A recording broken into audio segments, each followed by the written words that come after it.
बिस्मिल्लाहिर्रहमानिर्रहीम। अस्सलाम वालेकुम स्टूडेंट्स, कैसे हैं आप सब। उम्मीद करती हूँ आप सब बिल्कुल खैरियत से होंगे। स्टूडेंट्स, आज की ये वीडियो बहुत बहुत ज़्यादा इंपॉर्टेंट है क्योंकि इसमें हम डिस्कस करेंगे 10th chemistry FEISE model papers जो कि फेडरल बोर्ड ने 2022 में जो है अपनी वेबसाइट पे अपलोड किए थे, क्योंकि 2022 से जो है वो SLO बेस्ड एग्ज़ाम्स जो है वो स्टार्ट हुए हैं और उस से उन्होंने जो है वो हर सब्जेक्ट के लिए 3 मॉडल पेपर्स अपलोड कर दिए हैं।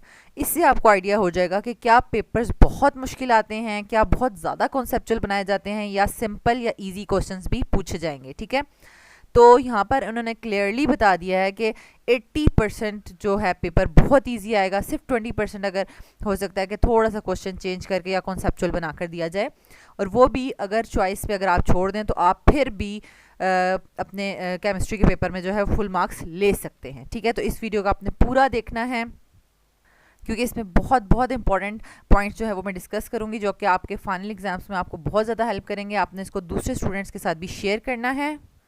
तो स्टूडेंट्स, स्टार्ट करते हैं मॉडल पेपर नंबर 1। तो स्टूडेंट्स, ये हमारे पास है मॉडल पेपर नंबर 1 जिसमें 12 ऑब्जेक्टिव्स हैं। ठीक है, उसके बाद ये देख सकते हैं आप, इसका सेक्शन बी है जिसमें 15 क्वेश्चंस हैं, और फिर हमारे पास सेक्शन सी आ जाता है। ठीक है, 3 लॉन्ग क्वेश्चंस हैं। उसके बाद आप देखें इसके एट दी एंड जो है वो आपको बताया गया कि कौन सा क्वेश्चन कौन से टॉपिक में से आया है। ठीक है, वो सारा उन्होंने यहाँ पर लिखा हुआ है, लेकिन ये आपके लिए नहीं है, ये मतलब ये टीचर्स के लिए ज़्यादा इंपॉर्टेंट होता है। ठीक है, अच्छा यहाँ पर एंड पे देखिए आप, ये जो टेबल ऑफ स्पेसिफिकेशन दिया हुआ है, ये मॉडल पेपर नंबर 1 की बात कर रही हूँ। इसमें जो स्पेसिफिकेशन का टेबल दिया हुआ है, इसमें आपको बताया गया है कि पहला जो चैप्टर है केमिकल इक्विलिब्रियम का, ठीक है, उसमें से नॉलेज बेस कोई क्वेश्चन नहीं है इस मॉडल पेपर में। ठीक है, अंडरस्टैंडिंग बेस्ड जो है वो तीन नंबर का क्वेश्चन है, और एप्लीकेशन बेस्ड जो है वो 10 मार्क्स का क्वेश्चन आया। टोटल 13 मार्क्स का इस चैप्टर में से बना है। लेकिन ऐसा बिल्कुल नहीं है कि फाइनल पेपर में भी इसी केमिकल इक्विलिब्रियम में से 13 नंबर का क्वेश्चन बनेगा, ऐसा बिल्कुल नहीं है। ठीक है, क्योंकि यहाँ पर आप देख सकते हैं, यहाँ पे नोट लिखा हुआ है कि ओवरऑल आपके पास नॉलेज बेस्ड क्वेश्चन 30% होंगे, अंडरस्टैंडिंग बेस्ड 50% और एप्लीकेशन बेस्ड जो है वो 20%। और जो टोटल मार्क्स किसी भी यूनिट के हैं वो सिर्फ इसी पेपर का दिया हुआ है, और फाइनल पेपर में डिफरेंट मार्क्स हो सकते हैं हर चैप्टर में से। ओके, और लास्ट में बताया हुआ है, देखिए ये कितना इंपॉर्टेंट पॉइंट यहाँ पर डिस्कस किया हुआ है कि 40% ईजी और 40% मॉडरेट। ठीक है, यानी ईजी का मतलब बिल्कुल ही आसान, बहुत आसान। यानी एक दफ़ा आपने अगर चैप्टर पढ़ा हुआ हो या टीचर की बात आपने सुनी हुई हो तो आपने 40% हो जाएगा, मीन्स के बच्चा फेल नहीं होगा। ठीक हो गया।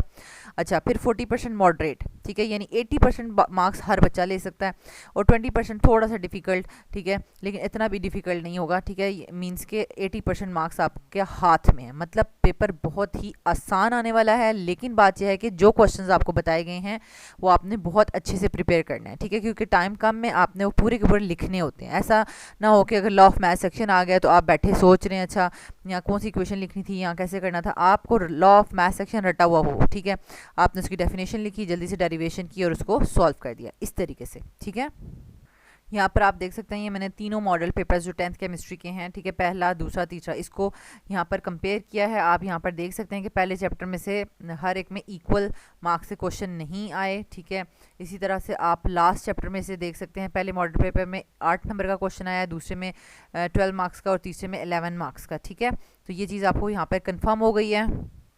तो स्टूडेंट्स, यहाँ से स्टार्ट करते हैं ऑब्जेक्टिव। ठीक है, ये इसको हम स्टार्ट करते हैं। इसमें से सिर्फ एक ऑब्जेक्टिव जो था वो थोड़ा सा कॉन्सेप्चुअल था। ठीक है, आपको 20 मिनट्स आपको दिए गए हैं यहाँ पर। ठीक है, डिलीटिंग और ओवर राइटिंग अलाउड नहीं है, और लेड पेंसिल से आपने इसको फिलिंग नहीं करनी। जो भी आपकी आंसर शीट होगी उसको लेड पेंसिल से नहीं करनी, मार्कर से करना है। ओके, अच्छा, अब हम स्टार्ट करते हैं question number 1। which one of the following compound is formed by the reaction of aluminum hydroxide with sulfuric acid। बहुत ही सिंपल सॉल्ट फॉर्मेशन का जो आपने क्वेश्चन पढ़ा हुआ है टॉपिक। ठीक है, एसिड बेस वाले चैप्टर में फॉर्मेशन ऑफ सॉल्ट्स। ठीक है, तो ये देखें यहाँ पर बेस को एसिड के साथ रिएक्ट करवाया जा रहा है और सॉल्ट बनेगा। ठीक है, यानी एल्यूमिनियम सल्फेट के साथ मिलेगा। लेकिन उसका फार्मूला क्या होगा, एल्यूमिनियम सल्फेट के साथ जब मिलेगा तो उसका फार्मूला क्या होगा, AlSO4 थ्राइस होगा या Al2SO4 थ्राइस होगा। ठीक है, तो स्टूडेंट्स यहाँ पर आप देख सकते हैं कि आपके पास एल्यूमिनियम के ऊपर जो चार्ज वो +3 होता है, ठीक है, और सल्फेट का जो होता है आपके पास -2 चार्ज होता है, ठीक है। तो इनके जो चार्जेस हैं ये इनके साथ यहाँ पर मल्टीप्लाई हो जाएंगे, ठीक है, यानी मीन्स के फाइनल आपके पास आ जाएगा Al2, ठीक है, यानी उसके साथ एल्यूमिनियम के साथ 2 लग जाएगा, ठीक है, और सल्फेट के साथ जो है वो आपके पास क्या लग जाएगा, SO4 थ्राइस, ठीक है। So the correct option is C, ठीक हो गया। तो इसी तरह मैं आपको सॉल्व भी करवा रही हूँ ताकि आपको कोई कन्फ्यूजन ना रहे।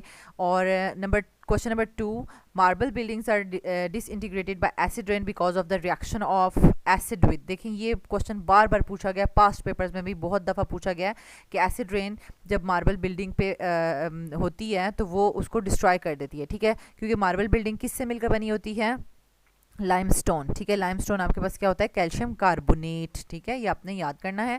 और ये आपके पास आ जाता है सी ऑप्शन करेक्ट। नेक्स्ट आ जाता है question number 3, dipeptide is formed by joining of the 2 molecules of, ठीक है। अब क्या होता है, डाई का मतलब होता है 2, ठीक है, यानी 2 अमाइनो एसिड्स मिलेंगे तो डाईपेप्टाइड बनेगा, 3 अमाइनो एसिड्स मिलेंगे तो ट्राईपेप्टाइड बनेगा, ठीक है, ये ऑलरेडी आप पढ़ चुके हैं। तो स्टूडेंट्स यहाँ पर देखें ये आपके पास अमाइनो एसिड 1 है, ये अमाइनो एसिड 2 है, ठीक है। तो इसमें क्या होता है हमारे पास कि अमाइनो एसिड का ये OH ग्रुप, ठीक है, और अमाइनो का ये H ग्रुप, ये आपस में रिमूव हो जाएंगे, रिएक्ट करेंगे, रिमूव हो जाएंगे, और हमारे पास ये जो एक लिंकेज बन जाती है, ठीक है, दिस इज़ पेप्टाइड बॉन्ड, ठीक है। तो 2 अमाइनो एसिड हैं तो ये डाईपेप्टाइड बन जाएगा। So the correct option is ए, यानी अमाइनो एसिड्स, ठीक है। Next is question number 4, 2 products obtained from the carbonating tower during the Solvay process, ठीक है। अब सॉल्वे प्रोसेस में जब कार्बोनेटिंग टॉवर से प्रोडक्ट बाहर आती है तो वो आती है आपके पास सोडियम बाइकार्बोनेट, क्योंकि असल में आपने सॉल्वे प्रोसेस से बनाना होता है सोडियम कार्बोनेट, ठीक है। तो एक लास्ट स्टेप रह जाता है। सो हमारे पास यहाँ पर सोडियम बाइकार्बोनेट आता है और उसके साथ अमोनियम क्लोराइड आता है, ठीक है। और फिर नेक्स्ट स्टेप में सोडियम बाइकार्बोनेट जो है वो सोडियम कार्बोनेट में कन्वर्ट हो जाता है। तो करेक्ट ऑप्शन है सी। मतलब ये भी बहुत इजी है क्योंकि सॉल्वे प्रोसेस आपने याद किया हुआ है तो आपको बहुत इजी से आप ये कर सकते हैं। Question number 5, the end product of the reaction of the acetylene with the concentrated alkaline KMnO4 is oxalic acid। ये इन्होंने खुद ही बता दिया कि मतलब जो एसिटाइलिन है आपके पास मीन्स के आपके पास जो ट्रिपल बॉन्ड वाला इथाइन है, ठीक है, उसको हम एसिटाइलिन कहते हैं, ठीक है, इस तरीके से CH ट्रिपल बॉन्ड CH, ठीक है, ये एसिटाइलिन है। एसिटाइलिन जो है वो उसकी जब ऑक्सीडेशन करेंगे in the presence of alkyne KMnO4 तो वो ऑक्सैलिक एसिड बनाएगा, ठीक है। तो अब ये कौन सा प्रोसेस है, तो जब हम KMnO4 यूज़ कर रहे हैं जो ऑक्सीडाइजिंग एजेंट है तो ऑब्वियसली ये उसकी ऑक्सीडेशन हो रही है, ठीक है। So the correct option is B. अब ये जो है हमारे पास 6, ठीक है, इसमें यह है कि आपको देखना होगा जनरल फार्मूलाज देखने होंगे। आप क्वेश्चन देख लें, 1 mole of an unsaturated hydrocarbon, ठीक है, react with 1 mole of hydrogen. एक अनसेचुरेटेड हाइड्रोकार्बन है उसका भी 1 मोल लेना है आपने, ठीक है, और 1 मोल हाइड्रोजन के साथ उसको ट्रीट करवाना है to form a saturated compound. इसका मतलब है कि ट्रिपल बॉन्ड नहीं होगा, ठीक है। देखें आपके पास 2 पॉसिबिलिटीज़ होती हैं ना, मीन्स कि आपके पास अनसेचुरेटेड कंपाउंड जो है वो डबल बॉन्ड भी हो सकता है और ट्रिपल बॉन्ड भी हो सकता है, ठीक है। ट्रिपल बॉन्ड होगा तो उसको सेचुरेटेड में जाने के लिए इसका मतलब है कि एक दफ़ा यानी एक हाइड्रोजन मॉलिक्यूल यूज़ करना पड़ेगा, फिर उसको दूसरा हाइड्रोजन मॉलिक्यूल यूज़ करना पड़ेगा सेचुरेट में जाने के लिए। लेकिन अगर डबल बॉन्ड होगा तो उसको एक ही हाइड्रोजन मॉलिक्यूल यानी 1 मोल ऑफ हाइड्रोजन के साथ रिएक्ट करके वो सेचुरेटेड में जा सकता है। इसका मतलब है कि ट्रिपल बॉन्ड नहीं होगा। तो आपको अल्कीन्स का जनरल फार्मूला जो है वो याद होना चाहिए, CnH2n। तो यहाँ पर हमारे पास ये देखें बी ऑप्शन जो है वो करेक्ट है क्योंकि C6 के साथ हाइड्रोजन जो है वो 12 है, डबल, ठीक है। तो बाकी जो है ये दोनों आपके पास अल्केन्स हैं A, ठीक है, ये और ये अल्केन्स हैं, और ये आपके पास अल्कीन या अल्काइन कोई भी बन सकता है, आप इसकी पॉसिबिलिटी बना सकते हैं। तो ये एक क्वेश्चन नंबर 6 जो था वो कॉन्सेप्चुअल था, लेकिन अगर आपको अल्कीन्स का जनरल फार्मूला पता है तो आप इजीली कर लेंगे। बाकी सब बहुत इजी क्वेश्चन पूछे गए हैं। क्वेश्चन नंबर 7 देखें, फ्लोराइड आइन इज़ अ बेस, क्योंकि बिकॉज इट इज़, अब ये बेस है, ठीक है। अब यहाँ पर देखेंगे क्या क्या लिखा हुआ है कि इसमें OH है, ऐसा तो नहीं है। Ionize in the water to give OH, नहीं, इसके पास कोई है ही नहीं OH, तो कैसे देगा, ठीक है। Can accept an electron pair, नहीं, ऑलरेडी इसके पास इलेक्ट्रॉन पेयर है, ये एक और इलेक्ट्रॉन पेयर एक्सेप्ट नहीं करेगा।